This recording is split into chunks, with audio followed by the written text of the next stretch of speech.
தமிழ்நாடு முழுவதும் 234 வேட்பாளர்களில் ஒரு 100க்கு மேற்பட்ட நட்சத்திர வேட்பாளர் தான் இருந்தாங்க. இதில் யார் மே 4ஆம் தேதி ஒரு தாக்கத்தை பெரம்பூரில் விஜய் களத்தில் நிற்கிறாரே தவிர ரொம்ப நெக் டு நெக் தான் வருவாங்க. ஏன்னா சிட்டிங் எம்எல்ஏ இந்துதுரையை தாண்டி அவர் வெற்றி பெற்று வரான்னு தெரில. ஆனால் திருச்சி கிழக்குமே அவ்வளோ சாதகமான அம்சமாக இல்லை விஜய்க்கு. திருச்சி கிழக்குலேயோ இல்லை பெரம்பூர்லேயோ ஏதோ ஒரு தொகுதியில் விஜய் ஜெயிச்சா கூட, அவர் மட்டுமே ஜெயிச்சா கூட எப்படி தேர்தல் உள்ளே போவார்? தனியாக போயிடுவாரா சட்டப்பேரவைக்கு? அவர் கூட்டம் கூட்டமாக போய் தானே பழக்கம். அவருக்கு யாராவது ஸ்கிரிப்ட் எழுதி கொடுத்தா தானே பேச முடியும். நிறைய பேர் காசு கொடுத்து இது பண்ணி ஒதுக்கி வச்சுறாரு, தனியாக ஓட் போட வைக்கிறாங்க. அது ஒரு மாதிரி இந்த திருமங்கலம் ஃபார்முலா மாதிரி ஒரு பட்டி ஃபார்முலா வச்சுருக்காரு செந்தில் பாலாஜி அப்படின்னு ஒரு பேச்செல்லாம் வந்துச்சு. ஓபிஎஸ் இந்த முறை வெற்றி பெறுவது கொஞ்சம், வெற்றி பெற்றால் ரொம்ப குறைவான ஓட்டில் வெற்றி பெற முடியும். அப்படின்லாம் தோற்று தான் போவார். அப்படி தோற்றால் அவருடைய அரசியல் வாழ்க்கையை அஸ்தமிச்சு போயிடும். அவ்வளோதான், இதோட முடிஞ்சு போயிடும். கருணாநிதி அவர்கள் கடைசி நேரத்தில் எப்படி சட்டப்பேரவைக்கு போகலையோ, அது மாதிரி ஜெயலலிதா அவர்கள் எப்படி ஜெயிச்ச பிறகு கூட சட்டப்பேரவைக்கு போகலையோ, அதே மாதிரி விஜய் ஜெயிச்சாலும் சட்டப்பேரவைக்கு போக மாட்டார் அப்படிங்கிற ஒரு விஷயமும் போயிட்டு தான் இருக்குது.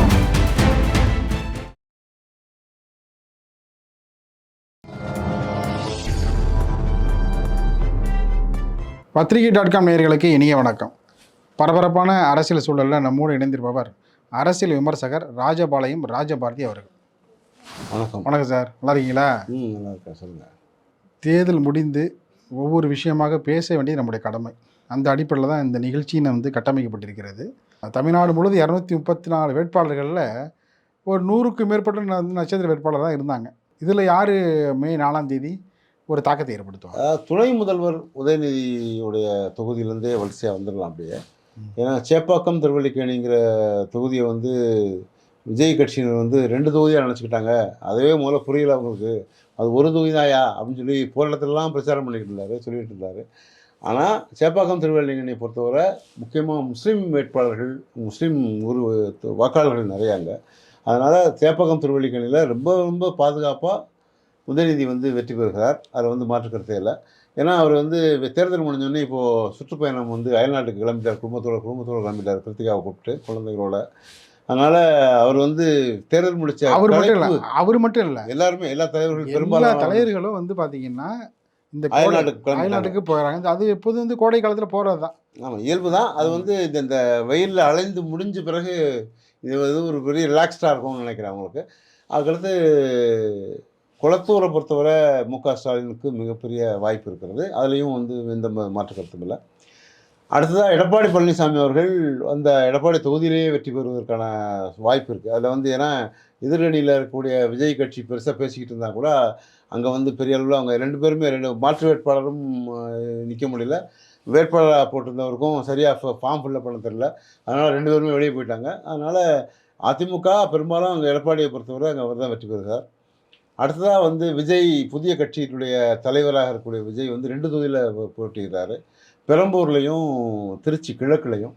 பெரம்பூரில் வாய்ப்பு எப்படி இருக்குன்னு சொன்னால், முதல்ல ஆரம்ப காலத்தில் தொடங்கும் போதே ரொம்ப பெரிய அளவில் வெற்றி பெறுவதற்கான வாய்ப்பு இருந்தது. ஆனால் இப்போ கொஞ்சம் நெக் டு நெக் தான் இருக்க முடியும்னு நினைக்கிறேன். ஏன்னா திமுக வேட்பாளர் சிட்டிங் எம்எல்ஏங்க. அதனால் நிறைய இடங்களில் பணப்புழக்கம் அதிகமாக கொடுக்கப்பட்டிருக்கு. கிட்டத்தட்ட இல்லீகலாக சொன்னோம்னா கூட நிறைய பேர் வாய்வழி தகவல்கள் பார்த்தோன்னா, இதில் திமுகவினர் கிட்டத்தட்ட 1000 ரூபாய் மக்களுக்கு கொடுத்துருக்காங்க. அதிமுகவினர் ஒரு 500 ரூபா வரை கொடுத்துருக்காங்க. அப்படிங்கிற அளவு விஜய் கட்சிக்கு காசு கொடுத்தது மாதிரி தெரியல அப்படின்னு தான் சொன்னாங்க. இது வாய்வழி தகவல்கள் தான், அதாவது ஆதாரபூர்வ தகவல்கள் இல்லை.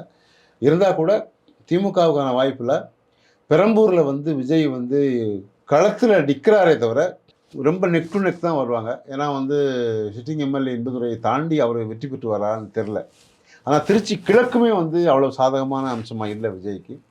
ஆனால் இப்படி இன்னொரு ஹேஷியம் மூலம் வந்துச்சு. அதாவதுனா திருச்சி கிழக்குலேயோ இல்லை பெரம்பூர்லேயோ ஏதோ ஒரு தொகுதியில் விஜய் ஜெயித்தா கூட, அவர் மட்டுமே ஜெயிச்சா கூட எப்படி தேர்தல் உள்ளே போவார்? தனியாக போயிடுவாரா சட்டப்பேரவைக்கு? அவர் கூட்டம் கூட்டமாக போய் தானே பழக்கம். அவருக்கு யாராவது ஸ்கிரிப்ட் எழுதி கொடுத்தா தானே பேச முடியும் அப்படின்ற ஒரு விஷயமும் வந்துச்சு. ஏன்னா கருணாநிதி அவர்கள் கடைசி நேரத்தில் எப்படி சட்டப்பேரவைக்கு போகலையோ, அது மாதிரி ஜெயலலிதா அவர்கள் எப்படி ஜெயிச்ச பிறகு கூட சட்டப்பேரவைக்கு போகலையோ, அதே மாதிரி விஜய் ஜெயித்தாலும் சட்டப்பேரவைக்கு போக மாட்டார் அப்படிங்கிற ஒரு விஷயமும் போயிட்டு தான் இருக்குது. இல்ல மக்களுக்காக தனக்கு வாக்களித்த தெரியல. மக்களுக்காக அது போய் அது தானே ஆகணும். ஏன் போகல. ஆனா மக்களுக்காக செய்யல. ஏன்னா இது வரைக்கும் ஏன்னா இந்த பிரச்சாரத்துல வந்து நெறைய இடங்கள்ல வந்து பாதியில பிரச்சாரத்த கட் பண்ணிட்டு வந்தாரு. அது நெறைய அது தேர்தலுக்கு முன்பு உள்ள சார். இல்ல இப்ப வரைக்கும் தான். இல்ல தேர்தல்லயுமே கூட தேர்தல் நாளைக்கு ஆணையம் தன்னை தேர்தல் ஆ தனக்கு மக்கள் இத்தனை மக்கள் இருக்கலாம். ஓட்டெடுத்திருக்காங்க, நம்மள நல்ல தேர்ந்தெடுத்திருக்காங்க. அவங்களுக்காக சட்டப்பேரவைக்கு போறது என்ன தப்புன்னு யோசிச்சா? இருக்கலாம். அதான் சொன்னேன். மேபி தானே. அதாவது அது ஏன்னா இதுவரைக்கும் நடந்த சம்பவங்கள் வந்து அப்படி இல்லையே. அவருக்கு சாதகமான அம்சமா இல்ல. அதனால அவர் போவாராங்கிறது ஏற்கனவே சட்டப்பேரவைக்கு போயிட்டே இருந்த கலைஞர் அவர்களும் போகல. சட்டப்பேரவைக்கு போய்க்கிட்டே இருந்த ஜெயலலிதா அவர்கள் அந்த சம்பவத்துக்கு பிறகு 1987ல இது பண்ண பிறகு சட்டப்பேரவை சட்டப்பேரவை இந்த நிகழ்வுக்கு பிறகு துயிலுரிய சொன்னப்பட்ட பிறகு அவங்க அவங்க சபதம் போகல. ஏத்துக்கிட்டாங்க. இதுக்கப்புறம் அவங்க வந்தானா போகல. முதலமைச்சர் வருவான்னு அதனால சபதம் யார் எடுத்துக்கிட்டாங்க. எப்படி எந்த முடிவு எடுக்கிறாங்கன்னு தெரியாது. ஏன்னா இவர் வந்து 234 தொகுதியில நிறைய அத்தனை தொகுதிகளையும் கவர் பண்ணாரா விஜய் பிரச்சாரத்துல அவரு அப்படிங்கிறது இல்ல. இல்ல அவரு போகாம இருந்தா ஜென்சி கிட்ஸ் வந்து உடனடியே வேற விதமான ரியாக்ஷன் பண்ணுவாங்க. அதான் தெரியும் அவருக்கு. இல்ல அது கரெக்ட். ஆனா இப்போ தேர்தல் பிரச்சாரமே அவரை நம்பி நின்ற வேட்பாளர்களுக்கே வந்து நிறைய இடங்கள்ல 234 தொகுதிகளில் வந்து அவர் பிரச்சாரத்துக்கு போகல. நிறைய இடங்கள்ல கட் பண்ணி வந்துட்டார். அதனால இவர் வந்து இப்போ அந்த வாக்காளர்களுக்கு, அவங்க ரசிகர்களுக்கு, அவருடைய தொண்டர்களுக்கு எந்த அளவுக்கு லாயலா இருக்கிறாருங்கிறத வெற்றி பெற்ற பிறகு தான் தெரியும். சட்டப்பேரவைக்கு போறாரா போகலையாங்கிறது. ஆனா இந்த சூழல்ல அவருடைய வெற்றி வாய்ப்புங்கிறது பெரம்பூர்ல மட்டும் வாய்ப்பு இருக்கு. திருச்சி கிழக்கு கொஞ்சம் கஷ்டம் தான். ஆனா பெரம்பூர்லயுமே வந்து கொஞ்சம் நெக் டு நெக் தான் வருவாரு. அதனால வெற்றி பெறலாம். அப்படிங்கிற மாதிரி சூழல் தான் இருக்கு. சுந்தர் சிக்கு ஏன்னா சுந்தர் சி அதுக்கு பிரச்சாரம் அடுத்ததாக சுந்தர் சி பிரச்சாரம் பெரிய அளவுல வந்து கவனிக்கப்பட்டது. மதுரை மத்தியில மத்தியில பிடிஆர் பழனிவேல்ராஜனை வந்து எதிர்கொள்ற அளவுக்கு தைரியமா வந்து செயல்படுறாருன்னா சுந்தர் சிக்கு இந்த அளவுக்கு நாலேஜ் இருந்ததா இல்ல அப்படிங்கிறதே வந்து கொஞ்சம் இன்னொன்னு ஆச்சரியமா என்ன இருக்கு. நினைச்சாங்கன்னா மதுரை மத்திய வாக்காளர்கள் நான் அதாவது கலகலப்பான படம் எடுக்கிறவர் அரசியல் எங்க அவர் வந்து அதாவது வந்து அவருக்கு இந்த அளவுக்கு தெரியுமா அப்படின்னு நினைச்சாங்க. அதெல்லாம் வந்து முறியடிக்கிற விதமா இல்ல பிரச்சாரம் இருந்தது. சாதாரணமாகவே வந்து வேற வாக்காளர்கள் எதிர்க்கட்சி வாக்காளர்கள் பேசினாலும் கூட ஒரு அரசியல் பிரமுகர், ஒரு திரைப்பட பிரமுகர், ஒரு இயக்குனர், ஒரு ஹாஸ்ய காமெடி நடிகர், காமெடி இயக்குனர் வந்து அரசியல் பேசினாலே ஒரு வித்தியாசமாக தெரியும். அதனால அது வந்து அதற்கு உண்மையில் கவனிக்கப்படத்தக்கதாக தான் இருந்துச்சு.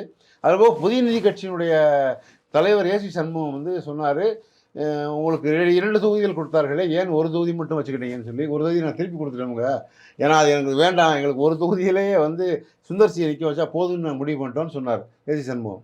அதனால் சுந்தர் சி வந்து வெற்றி பெற்றால் புதிய நீதி கட்சிக்கு ஒரு முகமாக, ஏன்னா குஷ்பு அவர்கள் வந்து திமுகவில் இருந்தாங்க, அப்புறம் காங்கிரஸ் போனாங்க, அப்புறம் பிஜேபியில் இருக்காங்க.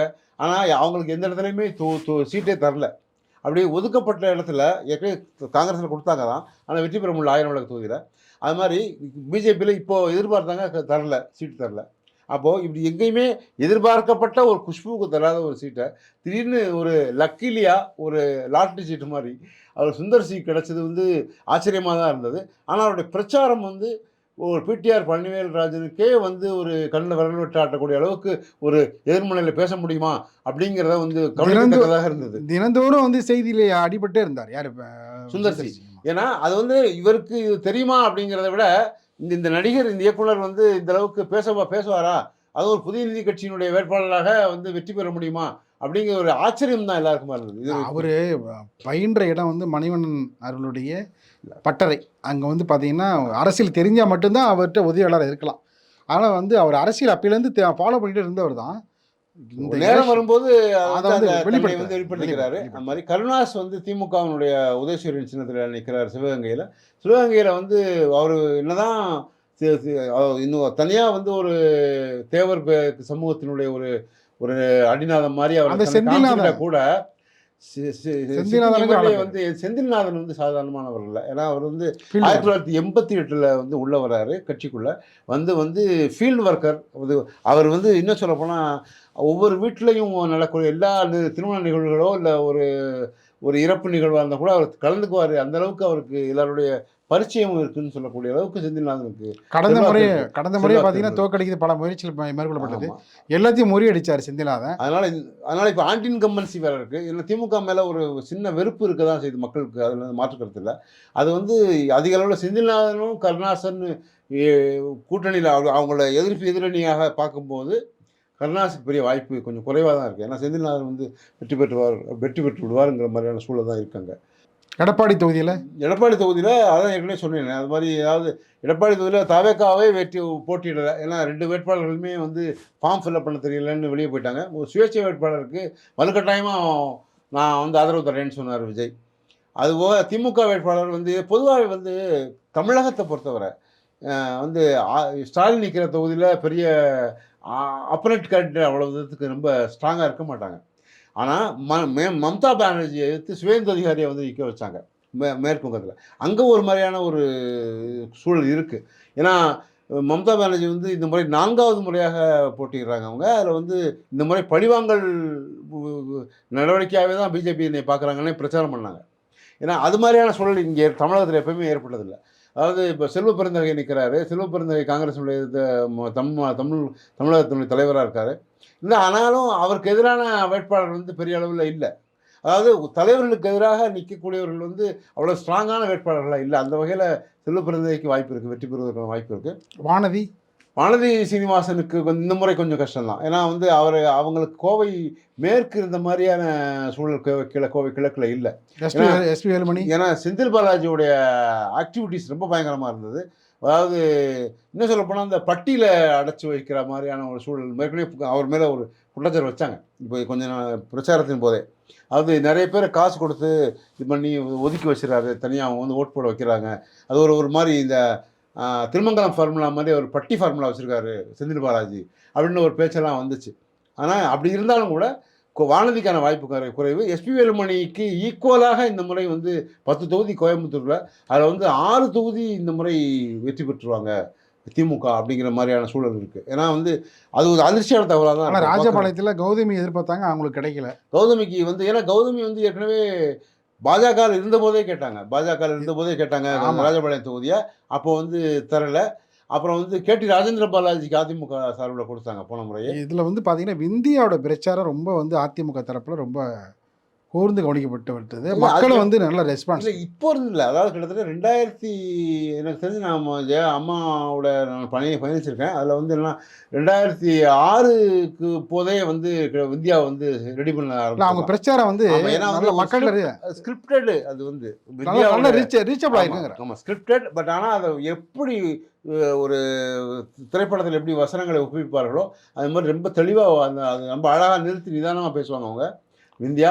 அந்த பிரச்சாரம் மக்கள் நிறைய ஈடுபட்டுச்சு நிறையா. ஓபிஎஸ்க்கு வந்து இந்த முறை வந்து அதாவது உதயசூரியன் சின்னத்தில் வந்து நிற்கிறாரு. அதனால் வந்து அவர் போடி தொகுதி வந்து தேவர் சமூகம் ஜாஸ்தி இருந்தால் கூட இந்த மாற்றத்தை கொஞ்சம் அவங்க மக்கள் எதிர்பார்க்கல. அதாவது ஓபிஎஸ்ஸாக இப்படி அப்படிங்கிற மாதிரியான ஒரு கவலைக்கிடமாக தான் இருக்காங்க. அதில் வந்து ஓபிஎஸ் இந்த முறை வெற்றி பெறுவது கொஞ்சம், அப்படி வெற்றி பெற்றால் ரொம்ப குறைவான ஓட்டில் வெற்றி பெற முடியும், அப்படி இல்லைனா தோற்று தான் போவார். அது அப்படி தான் இருக்குது நிலைமைங்க. ஏன்னா அப்படி தோற்றால் அவருடைய அரசியல் வாழ்க்கையை அஸ்தமிச்சு போயிடும், அவ்வளோதான், இதோட முடிஞ்சு போயிடும்.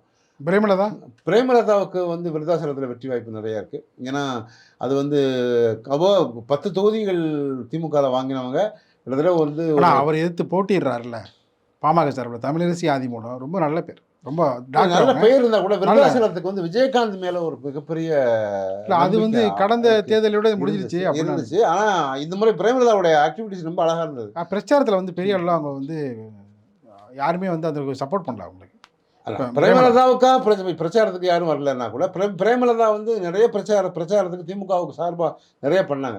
பிரேமலதாவுக்காக போய் பிரச்சாரம் பண்ணது உதயநிதி ஒரு சில இடத்துல பண்ணாங்க. அவங்க பிரேமலதா கூட வந்தாங்க. ஆனால் விருத்தாசலத்தில் வந்து வெற்றி வாய்ப்பு இருக்குது, அதில் மாற்றுக்கிறதுல அவங்க வந்து உள்ளே போயிடுவாங்க அதில். ஆனால் 10 தொகுதிகளில் வந்து ஒரு 4 தொகுதி தான் வெற்றி பெற முடியும் இந்த முறை. அதுக்கான வாய்ப்பு, ஏன்னா விஜயபிரபாகரன் வெற்றி பெறுவார்னு வரல, அது மாதிரி ஒரு 4 பேர் மட்டும் அதுக்கான வாய்ப்புகள் இருக்குது. அதை தாண்டி இப்போ நயனா நாகேந்திரன் கொஞ்சம் கஷ்டம்தான் இந்த முறை. ஏன்னா வந்து சாத்தூரில் நிற்கிறார் அவர். சாத்தூருங்கிறது வந்து கேகேஎஸ்ஆருடைய கோட்டை மாதிரி, கிட்டத்தட்ட அவர் அதிமுக வந்து வெளியே வந்து மிகப்பெரிய திமுக கோட்டையாகவே மாற்றிருக்காருங்க அங்கே. அதை வந்து ஏன்னா அருப்புக்கோட்டையிலையும் கேகேஎஸ்ஆர் வின் பண்ணுவதற்கான வாய்ப்பு இருக்குது.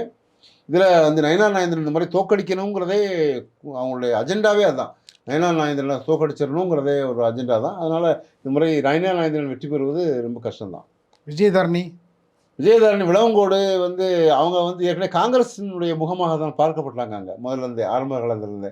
ஏன்னா அந்த காங்கிரஸுடைய முகம் திடீர்னு பாஜகவுக்கு மாறும்போது அந்த அளவுக்கு வெற்றி பெற முடியுமான்னு தெரியல. ஏன்னா ஏற்கனவே அந்த சிட்டிங் எம்எல்ஏவாக இருக்கக்கூடிய காங்கிரஸ் உடைய சிட்டிங் எம்எல்ஏவாக இருக்கக்கூடிய கட்பட் நினைக்கிறேன் அந்த அம்மா பேர். ஆமாம், தாமரை கத்பட். ஆமாம்.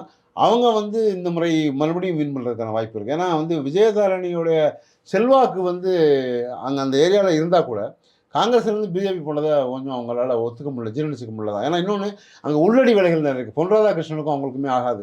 நிறையா அதனுடைய அதனுடைய தாக்கமும் நிறைய இருக்குது அதுக்குள்ள. ராஜபாளையத்தில் பிரிசிலா பாண்டியன். ராஜபாளையத்தில் வந்து மீண்டும் தங்கப்பாண்டியனுக்கே வாய்ப்பு இருக்குது.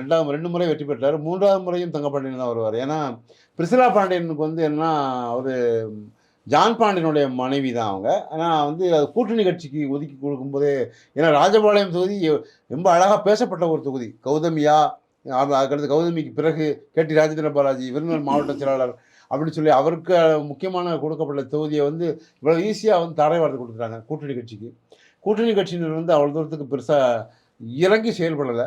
மக்கள்கிட்ட வந்து ஒரு 500 ரூபாய் கொடுத்ததா சொல்லப்பட்டதுன்னா கூட அது அந்தளவுக்கு திமுக அளவுக்கு பெருசாக அவங்களுடைய பிரச்சாரம் இல்லை. அவனுடைய இதுவுமே பெருசாக பெரிய அளவில் இல்லை. ஜெகதீஸ்வரியோடைய இதுவுமே. வடக்கு மேற்கில் மயிலத்தில் சிவி சண்முகத்துக்கான வாய்ப்பு வந்து, ஏன்னா ஏற்கனவே அவர் எம்பியாக இருக்கிறதுனால அது வந்து அவர் ஏற்கனவே போட்டாங்க. ஆனால் இவர் இதன் மூலமாகவாவது நான் தமிழக சட்டமன்றத்தில் வந்துடுவேன்னு நினைக்கிறாரு. ஏன்னா வன்னியர் ஓட்டுகள் நிறையா இருக்குது, அதில் வந்து மாற்று கருத்துமே இல்லை.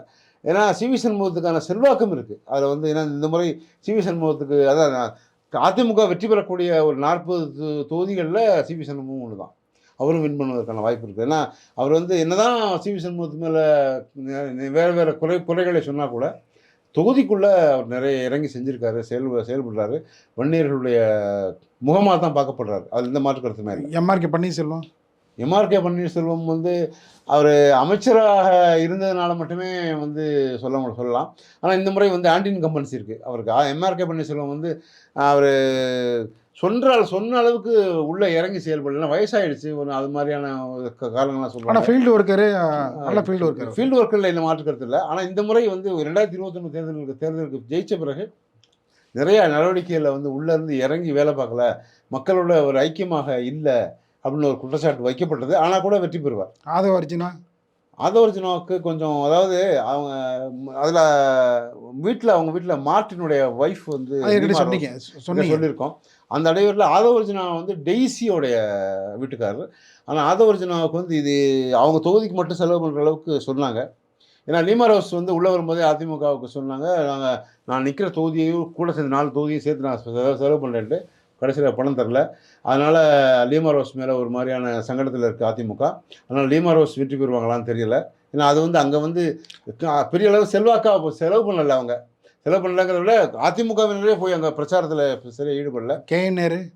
நேரு நிச்சயமாக வெற்றி பெற்றுவார், அதில் எந்த மாற்று கருத்துமே இல்லை. ஏன்னா விஜயபாஸ்கர் வந்து மருத்துவர் விஜயபாஸ்கர், அவருக்கான வாய்ப்பு இந்த முறை குறைவு தான். ஏன்னா அங்கே வந்து விராலிமலை ஏரியாவில் வந்து அவங்க செல்வாக்காக இருந்தால் கூட இந்த முறை வந்து வாய்ப்பு இல்லை. ஏன்னா விஜயபாஸ்கர் மேலே ஒரு கேஸ் வந்து அவங்க மாமனார்லேருந்து எல்லாருமே உள்ளே கொண்டு போன தொகுதி நல்லா வச்சிருக்காரு. தொகுதி வச்சிருக்காரு. ஆனால் இந்த முறை வந்து கொஞ்சம் கஷ்டம்தான். ஏன்னா காலங்கள் பதில் சொல்லிட்டு May 4 நமக்கு வந்து என்ன தீர்ப்புகளை சொல்லணும்னு தெரியும். பார்ப்போம். நாளுக்கு பிறகு வந்து ஒரு முக்கியமான திருப்பங்கள் வந்து அரசியல் ஏற்படும். நிகழ்ச்சியில் பங்கேற்று பல்வேறு கருத்தை தெரிவித்தமைக்கு இதயங்கிணைந்து எண்ணி நன்றி. நன்றி, வணக்கம்.